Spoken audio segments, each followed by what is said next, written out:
Mes amis Verseaux, bonjour et bienvenue sur la chaîne Tarot à Merveille. Pour votre tirage général, ceux qui me découvrent, soyez les bienvenus. J'espère que vous allez bien. Allez, c'est parti. Vous avez failli ne pas cliquer sur cette vidéo. Quelque chose en vous a hésité, peut être même que vous avez scrollé, que vous êtes passé devant et puis quelque chose vous a ramené ici. Une impulsion, un picotement. Ce genre de sensation qu'on ne peut pas expliquer avec la logique, mais qu'on reconnaît avec le cœur.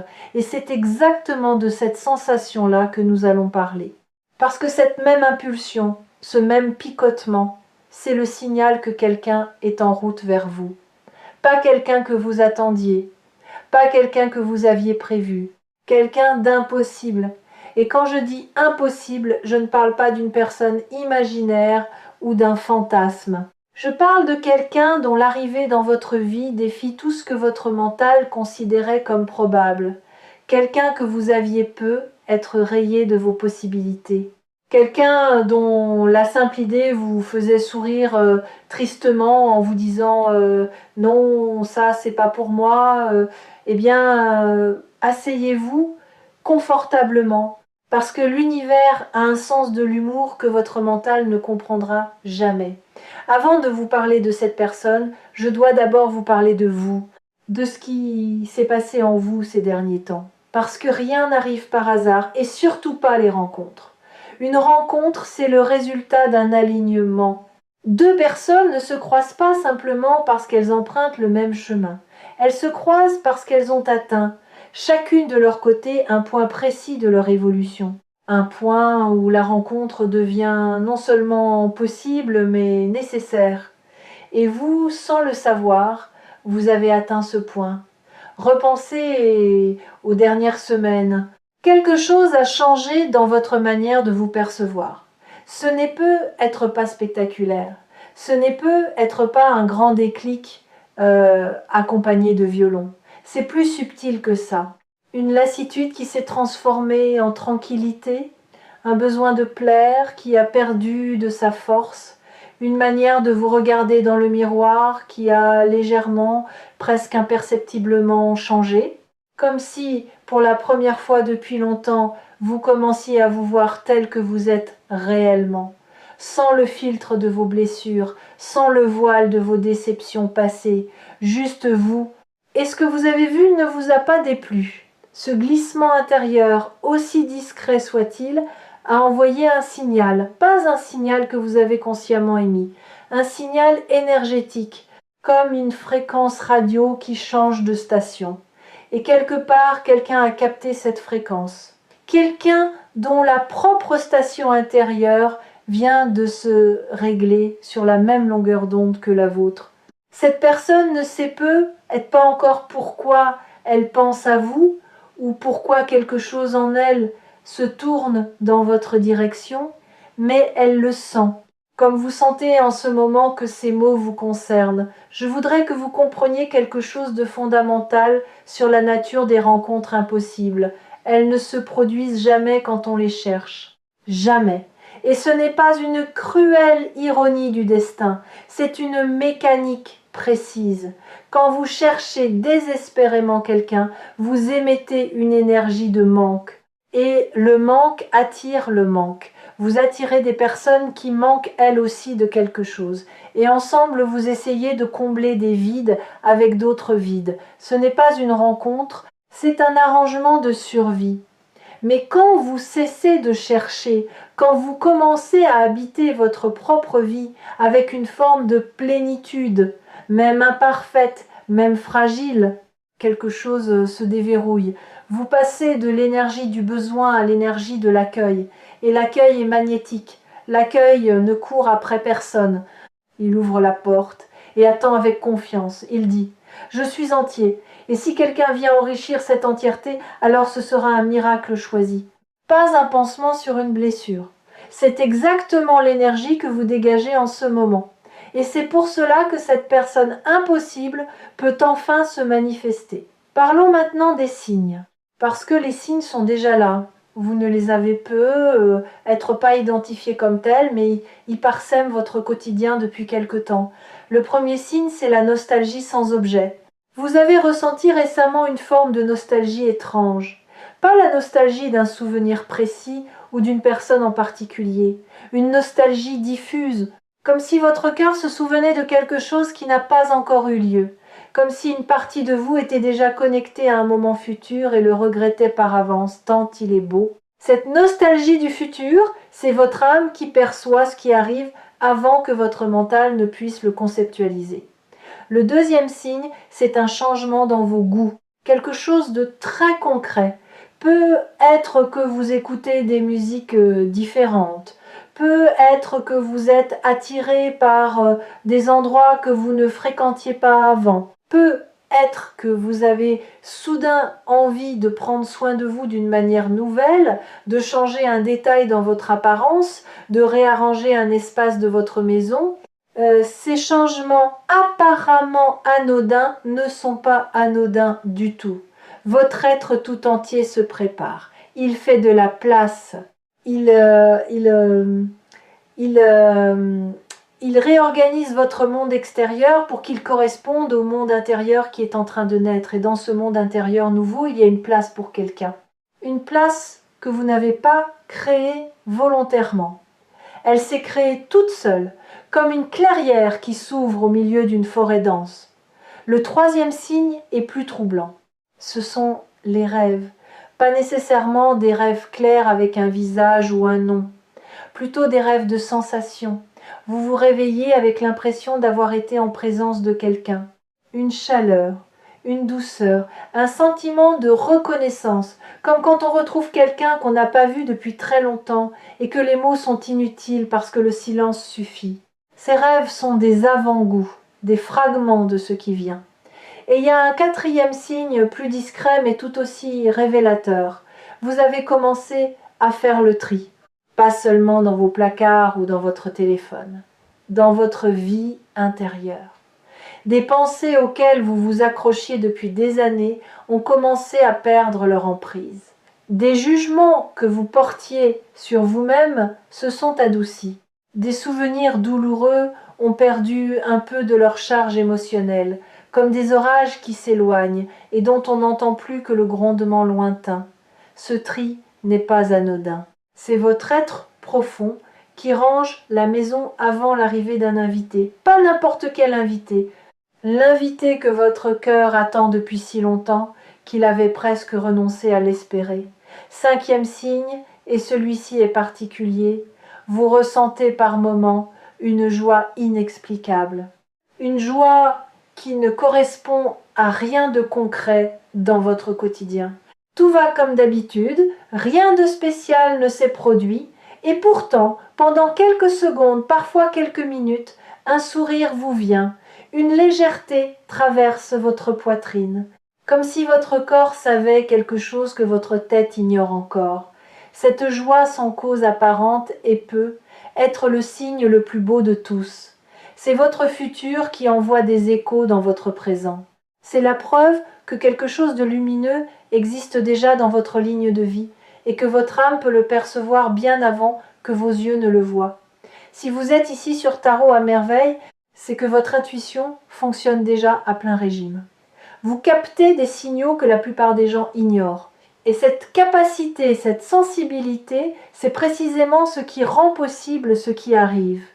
Maintenant, je dois aborder quelque chose de délicat.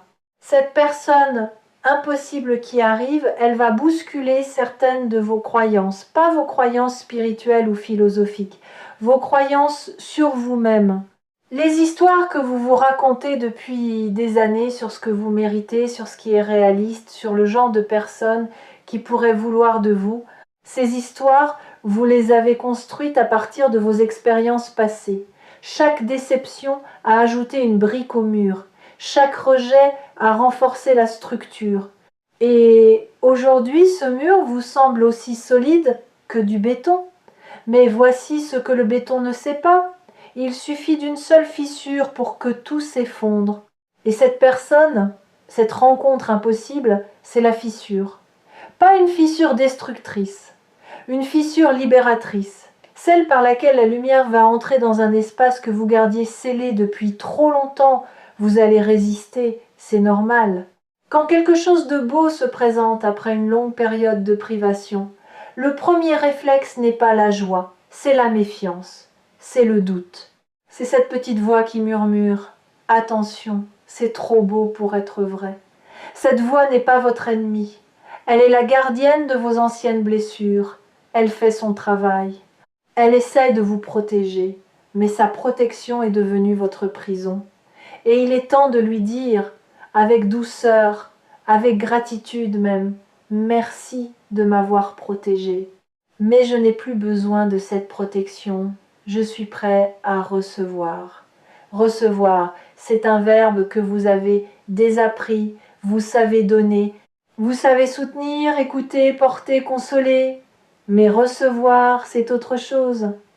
Recevoir demande une forme de vulnérabilité qui vous terrifie, parce que recevoir, c'est admettre qu'on a besoin. C'est ouvrir les mains au lieu de les garder fermées.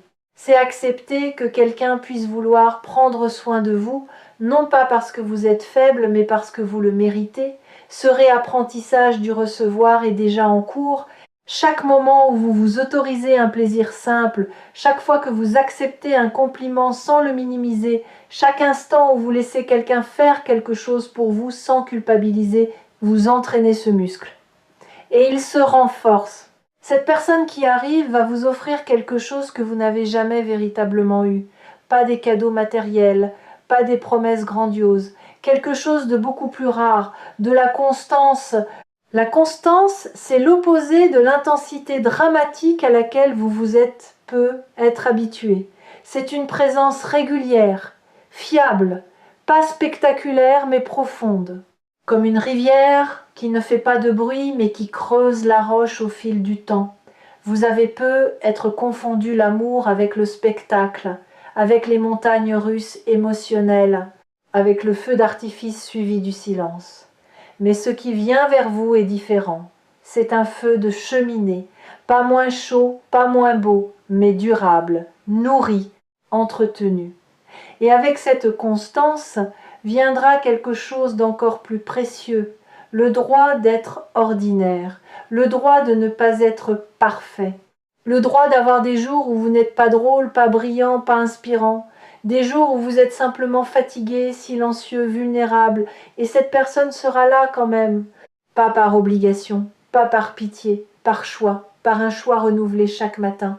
C'est ça le véritable miracle, pas la rencontre elle-même, mais le lendemain de la rencontre, et le surlendemain, et tous les jours qui suivent où cette personne continue de choisir d'être là dans le simple et dans le complexe, dans la joie et dans le doute, laissez-moi vous dire quelque chose sur le mot impossible. En le décomposant, on trouve IM possible.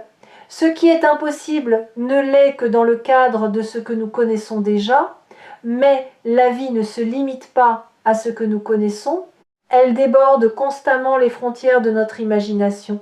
Les plus belles choses qui vous sont arrivées, si vous y repensez honnêtement, étaient-elles prévues? Les aviez-vous planifiées? Ou sont-elles apparues dans les interstices, dans les moments où vous aviez lâché le contrôle, dans les espaces que vous n'aviez pas organisés?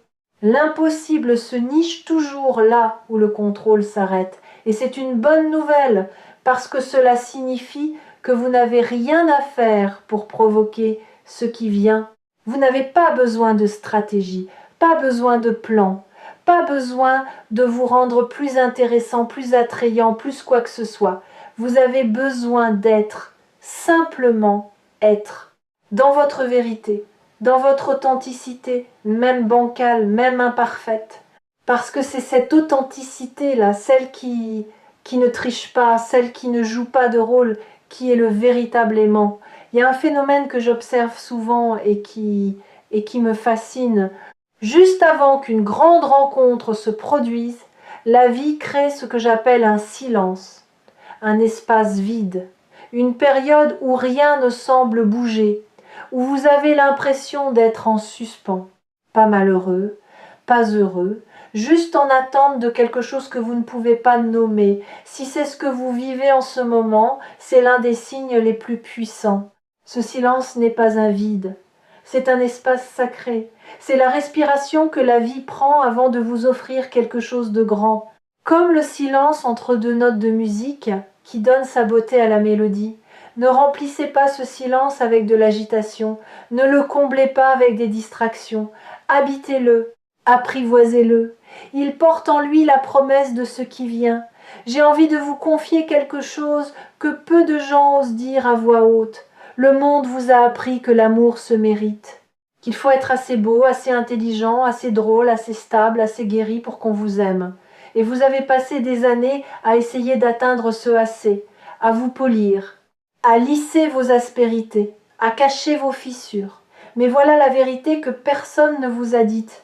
Les gens les plus aimés ne sont pas les plus parfaits, ce sont les plus vrais. Ce sont ceux qui osent montrer leurs failles sans s'excuser d'en avoir, ceux dont le rire est parfois trop fort, dont les émotions débordent parfois, dont les mains tremblent parfois. L'amour ne cherche pas la perfection, l'amour cherche la résonance. Et votre fréquence, en ce moment, résonne avec une clarté qui attire vers vous exactement ce dont votre âme a faim. Vous vous demandez peu, être à quoi ressemblera cette rencontre? Comment elle se produira? Dans quelles circonstances? Et c'est naturel de se poser ces questions, mais je vais vous inviter à les laisser de côté. Pas parce qu'elles sont sans importance, mais parce que le mental, quand il imagine un scénario, réduit le champ des possibles, il crée des attentes. Et les attentes sont des filtres qui vous empêchent de reconnaître ce qui se présente quand ce qui se présente ne correspond pas exactement au scénario prévu. Combien de miracles avez-vous manqué parce qu'ils ne ressemblaient pas à l'idée que vous vous en faisiez? Cette fois, essayez autre chose. Au lieu d'imaginer le comment, cultivez le ressenti. Comment voulez-vous vous sentir? En paix, reconnu, vu, aimé sans condition. Libre d'être vous-même sans masque ni armure. Concentrez-vous sur ces sensations. Laissez-les vivre dans votre corps. Et faites confiance à la vie pour trouver le véhicule parfait pour les livrer jusqu'à vous. Fermez les yeux un instant si vous le pouvez. Respirez. Et dans cette respiration, permettez-vous de ressentir la gratitude pour ce qui n'est pas encore arrivé. C'est un acte de foi puissant. Remercier pour quelque chose qui n'existe pas encore dans votre réalité tangible, c'est envoyer un message clair à l'univers. Je crois en toi, je fais confiance au timing. Je sais que ce qui m'est destiné ne peut pas me manquer, et que ce qui me manque ne m'était pas destiné. Cette foi n'est pas de la naïveté. C'est la forme la plus élevée d'intelligence émotionnelle, celle qui comprend que la vie a une sagesse propre, une logique qui dépasse la nôtre et que notre rôle n'est pas de tout contrôler mais de tout accueillir. Il y a quelque chose d'autre que je perçois pour vous, un lien avec le pardon, pas le pardon au sens religieux ou moral, le pardon comme acte de libération personnelle. Il y a dans votre passé une blessure relationnelle que vous portez encore, pas comme une plaie ouverte, plutôt comme une cicatrice qui tire parfois, qui rappelle sa présence quand le temps change. Cette blessure a formaté votre manière de vous approcher des autres.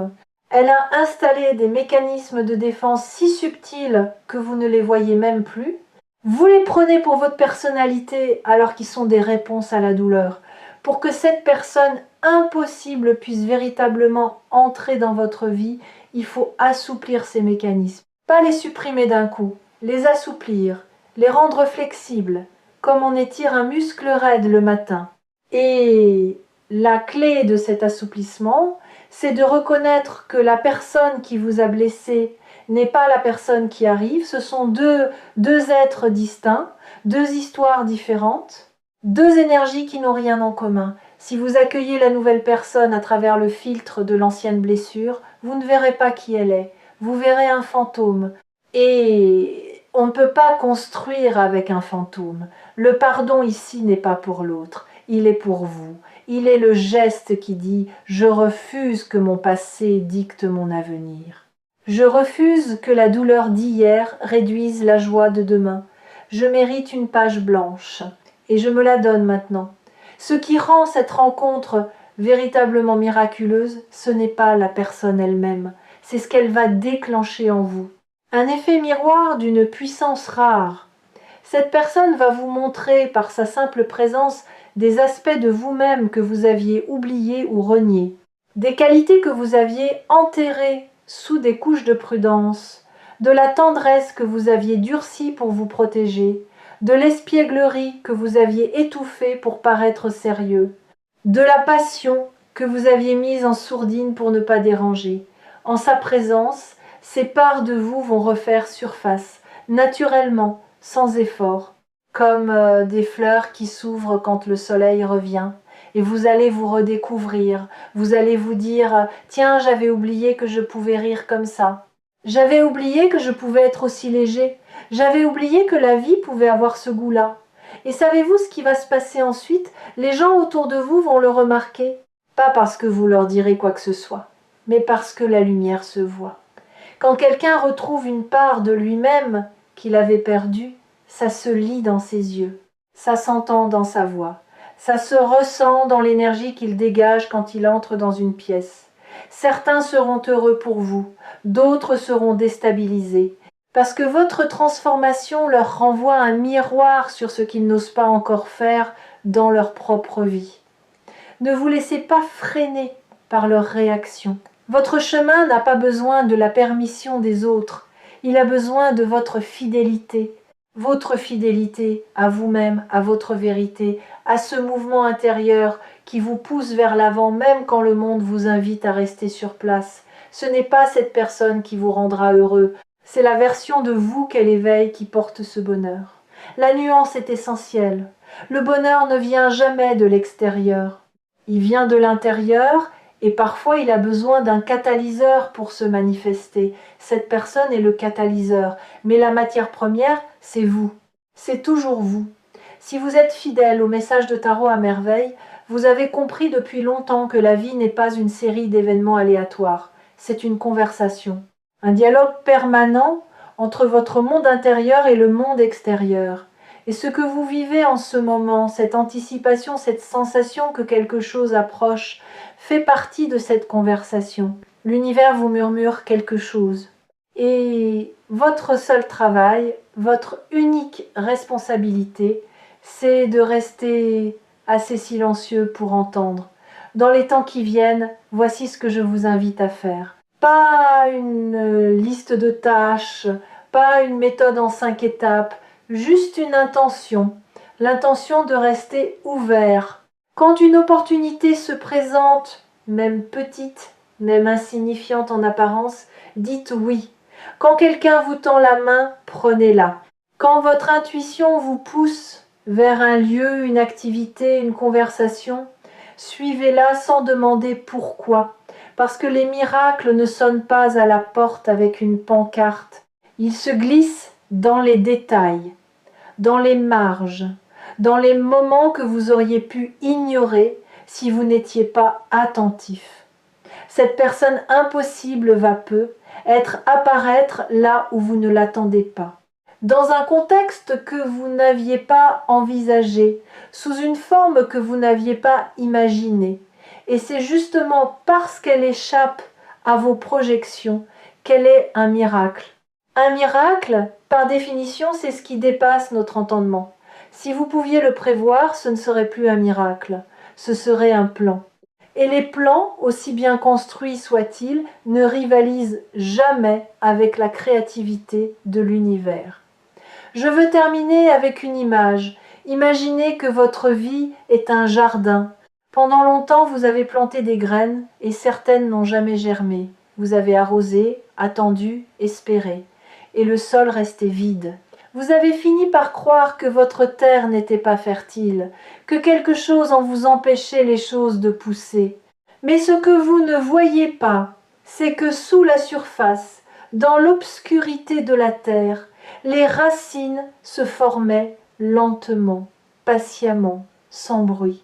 Et un matin, sans prévenir, une pousse va percer la surface, fragile mais obstinée, vivante, réelle. Et cette pousse, c'est le début de tout ce que vous avez semé. de tout ce en quoi vous avez cru même quand rien ne poussait, de tout l'amour que vous avez donné et qui revient enfin vers vous. Cette pousse est en train de percer.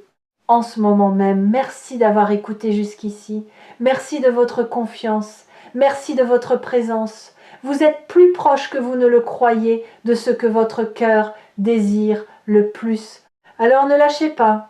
Pas maintenant. Pas si près du miracle. Et si ces mots ont touché quelque chose en vous, gardez Tarot à merveille près de votre cœur. Revenez quand vous avez besoin d'un rappel, d'un souffle, d'une confirmation que ce que vous ressentez est vrai. Prenez soin de votre jardin. La plus belle floraison de votre vie est sur le point de commencer.